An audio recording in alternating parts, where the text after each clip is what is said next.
नमस्कार, आप देख रहे हैं आज का भारत लाइव। मैं हूं रवि निषाद। इस समय थाना पीपीगंज एक भूमिधरपुर एक गांव है, जहां पिछले 10 दिन पहले 25 तारीख को एक बुजुर्ग महिला जो 60 साल की थी, उनको गला रेत कर हत्या कर दी गई। अभी 10 दिन हो गया, अभी तक कोई भी खुलासा पीपीगंज पुलिस नहीं कर पाई। अभी तक परिवार वाले भी बता रहे हैं किसी से हमारा कोई भी दुश्मनी नहीं था, फिर भी ये पुलिस क्या कर रही है, आइए जानते हैं। इस यहाँ भूमिधरपुर में एक ऐसे नेता मेरे पास मौजूद हैं जो महाराजगंज जनपद से चल के आए हैं, अमित चौबे जी, और सपा के वरिष्ठ नेता हैं और फायर ब्रिगेड नेता हैं। और यहाँ ये देख लीजिए, ये परिवार वाले हैं, इनसे जानना चाहेंगे। परिवार वाले तो सभी लोग, सभी न्यूज रिपोर्टर इधर उधर की बातें करते हैं, मगर मैं खड़ा सवाल करता हूं, मुख्यमंत्री के गृह जनपद में ऐसी बातें हो रही हैं। मुख्यमंत्री कहते हैं कि भू माफिया या माफिया मिट्टी में मिल गए, मगर ये माफिया कहां से आ जा रहे हैं जो शरीर से धड़ ही अलग कर दे रहे हैं। और पूरे मामले की छानबीन करने के लिए कई लोग आते जाते रहते हैं, कई नेता आते हैं, सांत्वना देते हैं, मगर अमित चौबे क्या करेंगे। आइए मिलते हैं अमित चौबे से। क्या नाम है आपका, पूरा पता बताइएगा। अमित चौबे नाम है। मैं फरंदा विधानसभा सभा का समाजवादी पार्टी का नेता हूँ और वही से राजनीति करता हूँ। और आप लोग कई बार फोन किए, सारे साथी जो फोन पत्रकार साथी ने कहा कि आपको आना चाहिए, आपको आना चाहिए। और चूंकि मानवता शर्मसार हुई, एक 60 साल की बुजुर्ग महिला, तो जिंदगी मौत का भी पता नहीं था, वो तो बेसुध होकर अपनी जिंदगी जी रही थी कि मेरे 2 बच्चे बाहर कमा रहे हैं। नेताजी 10 दिन हो गए, अभी तक पुलिस को कोई सुराग नहीं मिला। सवाल यही तो है कि ये राम राज्य है या रावण राज्य है। राम राज्य होता तो राम राज्य में हर आदमी सुकून अमन चैन से जीता था।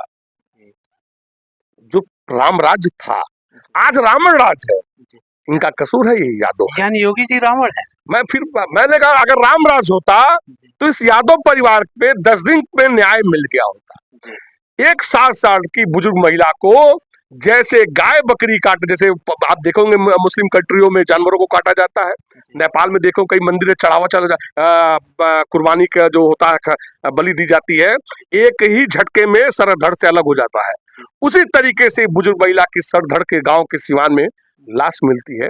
25 तारीख कलावती देवी की हत्या होती है, आज हो गया 5 तारीख। 10 दिन में योगी जी पुलिस का पिठड़ा खोदते हैं कि बहुत एडवांस पुलिस है, देश में यूपी पुलिस नंबर 1 है। मेरा सवाल है कि 10 दिन बीत गया, उत्तर प्रदेश पुलिस पीपीगंज थाना का सर्विलांस सिस्टम कहाँ है, फॉरेंसिक सिस्टम कहाँ है, डॉग स्क्वाड कहाँ है, और इनकी जितनी भी एजेंसियां हैं, अब तक 10 दिन में अपराधी क्यों इनके पकड़ से दूर है।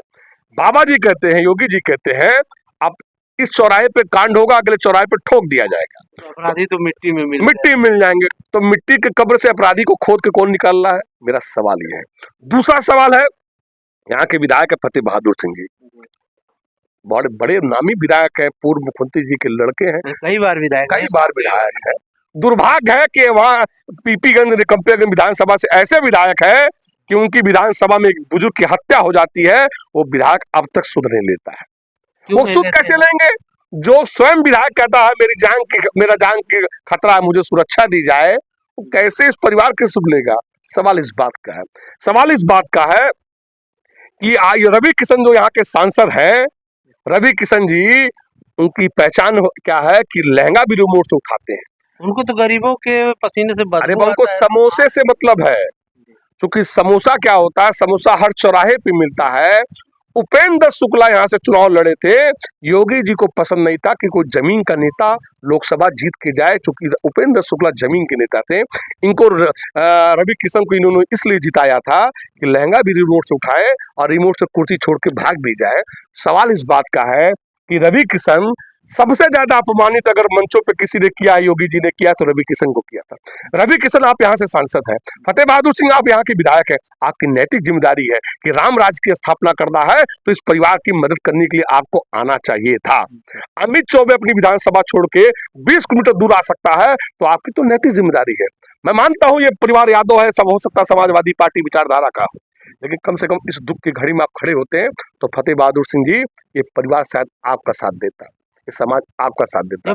बिना मांगे पा जाते हैं वो सब वोट, आप लोग दौड़ते रहते हैं। मेरी बात देखिए, मैं अब क्या बताऊं, क्योंकि होता है ना, बंदर के हाथ में, लंगूर के हाथ में अंगूर दे दी जाए।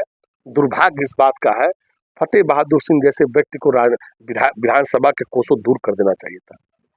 ये बात जनता की नहीं करते हैं, ये बात संविधान की नहीं करते हैं, ये बात लोकतंत्र की नहीं करते हैं। लोकतंत्र और संविधान में अगर आस्था रखे होते तो आज फतेह बहादुर सिंह को, इस परिवार को हाथों हाथ ले लिए होते। इस बारे में आपका उच्च अधिकारियों से बात हुई है? मेरी कोई बातचीत है, मैं झूठा बात, देखे आप हमारे बारे में जानते हैं, सुरेंद्र यादव जी एसके न्यूज के हैं, इन्होंने मुझे फोन किया कि अमित भैया ऐसी ऐसी घटना घट गई है, आप आइए, इस आवाज उठाइए, क्योंकि कोई आवाज नहीं उठा रहा है। और सपा के अगर फिर मैं आप देखिए, आप सवाल को डाइवर्ट कर रहे हैं, आप इसमें आप लड़ाने का काम कर रहे हैं। मेरा ये सवाल है, मैं जिंदा हूं, मरी मछली धारा के साथ चलती है, जिंदा मछली धारा के विपरीत चलती है। मैं जिंदा हूं, मेरे सामने अपराध होगा। आप तो नजर आ रहे हैं, मगर यहाँ के सपा के ये देखिए, आप निषाद जी, आप जानते हैं, आप मुर्गा लड़ा रहे हैं, अब मुर्गा मत लड़ाइए। अब मैं आपसे सवाल करूं, संजय निषाद, निषादों के सनाम मल्ला बनते हैं, सच्चा निषादों की हत्या गोरखपुर में हो रही है। कितने निषाद उनका पूजा कर रहे हैं, पैर धुल के पी रहे हैं। वही तो मैं पूछ रहा हूँ। मेरा सवाल है, सबकी हत्याएं हो रही हैं। इंसान की कोई जात नहीं होती है, अपराधी की कोई जात नहीं, इंसान की कोई जात नहीं होती है, इंसान की कोई जात नहीं होती है। आपके अंदर एक जान है, एक दिल है, दो हाथ है, दो पैर है, आप भी इंसान हो। पैदा जब होने से पहले या पैदा होने के बाद हिंदू धर्म में एक ही प्रकार की अंत्येष्टि होती है, लकड़ी पे ही चिता जलती है। तो जात कहां से आ गया? जात बांटने वाले यहाँ इसी पृथ्वी पे, इसी लोकतंत्र के हत्यारे लोग, जो हिंदू मुस्लिम अगड़ा पिछड़ा करने वाले लोग हैं। अखिलेश यादव जी ने एम्बुलेंस चलाया था, उस एम्बुलेंस पे यादव लोग नहीं बैठते हैं, मुस्लिम लोग नहीं बैठते हैं, पूरे उत्तर प्रदेश के हर नागरिक बैठता है। ये सोच के उन्होंने योजना दिया था कि जाओ, अब कोई गरीब का महिला बच्चे जैसे होता था पहले, बच्चा पैदा होता था तो लोग घर में मर जाते थे, तो ऐसे विजन वाले मुख्यमंत्री होने चाहिए थे। अगर असल में राम राज्य, अगर विजन वाले मुख्यमंत्री नहीं होते तो लगातार दूसरी बार, अगर असल में राम राज्य होता, राम राज था, तो समाजवादी पार्टी की सरकार में था, हर आदमी अमन चैन से। लोग कहते हैं, बीजेपी कहती है गुंडों का राज था। अच्छा, गुंडों, तो यहाँ को हत्या कौन किया है? वही ना मैं इसके मतलब गोरखपुर उस समय में थे तो आज कहाँ? मैं आपसे सवाल कर रहा हूँ, बताओ, ये हत्यारे आए कहाँ से? हत्यारे तो यही जनपद के होंगे। कहाँ से आए? कहाँ से आए? यहीं से आए होंगे, मगर कहाँ से आए? हम आपसे पूछ रहे कहाँ से आए? यहीं के होंगे, जनपद इराक के आए, पाकिस्तान से आए, कहाँ से? मैं आपसे पूछ रहा हूँ, आप बड़ा पक्ष ले रहे हैं, आप सब को गुंडा कह रहे हैं।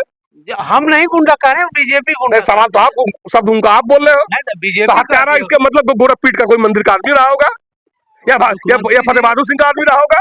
मुख्यमंत्री जी, मेरा सवाल है, आप एक पीठ के पीठाधीश्वर हो, आप सूबे के मुख्यमंत्री हो, आपने कहा था इस चौराहे पर अपराध होगा, अगले चौराहे ठोक दिया जाएगा, तो योगी जी ये इनके अपराधी कब ठोके जाएंगे? मुख्यमंत्री जी विधानसभा के सदन में कहा था कि कुछ भू माफिया या गुंडों को मैंने पहले ही निपटा दिया है, और कुछ है बाकी, वो भी खत्म हो जाएंगे। ये कहाँ से पैदाई हो रहे हैं? कौन से डाई यूरिया से पैदा हो रहा है? ये अपराधी कहाँ से बढ़ रहे हैं? इस परिवार में जहाँ सही सड़क भी नहीं है, 60 साल की उम्र की बुजुर्ग महिला की ऐसा काटा जाता है जैसे गाय बकरी या भेड़ को काटा जाता है। शरीर से धड़ हड़क। ये रामराज है? आप बताओ, रामराज है? रामराज तो योगी, रामराज है या नहीं है? रामराज है या नहीं है? आप बताएं, रामराज है या नहीं है? रामराज कह रहे हैं, हम कह रहे हैं साहनी जी क्या कर रहे हैं? रामराज है? साहनी जी कुछ भी नहीं कहेंगे, साहनी जी नहीं कहेंगे, क्योंकि लोकतंत्र में चौथा स्तंभ देश का पत्रकार होता है, पत्रकार भी घुटना टेक चुका है। पत्रकार पक्षकार नहीं है, पत्रकार देश का चौथा स्तंभ है। अगर पत्रकारिता जिंदा, आप सुन लीजिए, अगर पत्रकारिता जिंदा होती तो बड़े बड़े गुंडा माफिया जेल के अंदर होते। याद करो, तहलका पेपर आया था, 1984 में तहलका पेपर आया था, राजीव गांधी की सरकार गिर गई थी, वो पत्रकार कहाँ चले गए? ये कलम के सिपाही कहाँ चले गए? जब कलम का सिपाही सो जाएगा तो वतन के लुटेरे वतन को लूट जाएंगे, जैसा लूटा जा रहा है। 10 दिन हो गया, क्या कर रहे हैं? मैं इस परिवार की मेरे लायक जो मदद होगी, अगर ये अपराधी पकड़े नहीं गए तो क्या अमित चौबे क्या करेंगे? अगला कदम क्या होगा? आप देखिए, फिर हमारे पे देखिए ना, मेरी जितनी भी ताकत होगी, आप आए हैं, आपसे सवाल करेंगे, क्योंकि पहला नेता है आपकी इस परिवार के दुख के घड़ी में आप खड़ा हुए हैं। तो आप मेरा इतिहास जानिएगा। अगर मेरे कानों तक पहुंची है कि यहाँ अपराध हुआ, तो अमित चौबे आएगा। धर्मात्मा निषाद से उठा के देख लीजिएगा, कंपियागंज में जेएमबी अस्पताल 9 महीना। धर्मात्मा निषाद को न्याय मिल गया? धर्मावता निषाद को न्याय, जब बेड़ा ही खेत खा रहा है, जब आपके महामहिम सन आप कितनी खबर चलाए आपने, संजय निषाद के खिलाफ कितनी खबर चलाया, कितनी खबर चलाया बताइए। मेरा ये कहना है अमित चौबे लड़ाई लड़ सकता है, न्याय दिलाना सरकार का काम है। मैंने ईमानदारी से उस परिवार की लड़ाई लड़ी कि नहीं लड़ी, आप बताओ। आप तो लड़ते हैं, इसीलिए न कर रहा हूँ। तो मेरी जो क्राइटेरिया है, मेरा जो एक दायरा है, उस दायरे में रह के लोकतांत्रिक तरीके से अमित चौबे विरोध करता है। जी, अगला कदम क्या होगा अगर इस परिवार को न्याय मिले? इस परिवार को मैं इतना ही कहूंगा, आप अपना ये जो आपका ब्रह्मभोज है, आप उसको निपटा लीजिए। निपटाने के बाद मैं एक दिन आपको लेके चलूंगा, और यहाँ मैं कंपेयर विधानसभा से साधु यादव, चिंता यादव जी हैं, मैं उनसे भी कहूंगा कि अगर आप आए हैं तो बहुत अच्छी बात है, इस परिवार की मदद करिए। और हमारी जहां आवश्यकता होगी, मैं समाजवादी पार्टी परिवार से कहना चाहता हूँ, ये मत सोचो आप इनके पीछे, जैसे भाजपा वाले सोचते हैं यादव है, ये पंडित है, ये मुसलमान है, ये हम समाजवादी पार्टी इसमें आस्था नहीं रखती है। समाजवादी पार्टी इस पूरे परिवार के साथ है।